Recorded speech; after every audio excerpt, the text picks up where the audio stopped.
ഇതാ വഴിയല്ലേ? ആത്തണ്ടായിരുന്നു പരിപാടി. അമ്പലത്തിലൊരു വഴിപാടിന്റെ കാര്യം പറഞ്ഞു. വഴിപാടായിരുന്നല്ലോ, നല്ല കാര്യമായിട്ടായിരുന്നല്ലോ. തോന്നിയസം പറയരുത്. തോന്നിയ ദിവസം കാണിച്ചിട്ട് ആ പാവം ജവാന്റെ ഫോട്ടോയില് മാലിട്ട് ചന്ദനത്തിലെത്തിക്കണോ അല്ലേ? പുരുഷേട്ടനെങ്ങാനും അറിഞ്ഞാ പിള്ളച്ചന്റെ ഫോട്ടോയില് മാലിട്ട് ചന്ദനത്തിലെത്തിക്കേണ്ടി വരും. വീട്ടിൽ വെച്ച് ചതറിക്കും.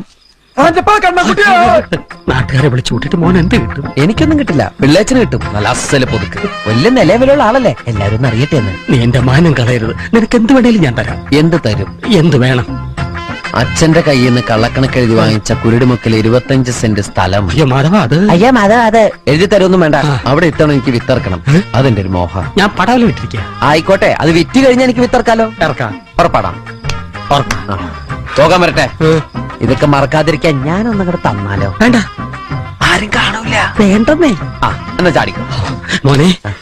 ഇന്ന് നീ അവിടെ കക്കാൻ കയറരുത്. ഇന്ന് അവിടുന്ന് എന്തെങ്കിലും പോയാൽ നാളെ അത് എന്റെ തലയിലാവും. ഓ, എന്നാ മറ്റന്നാളാവാം. അതിന്റെ പിറ്റേന്ന് എന്റെ തലയിലാവും.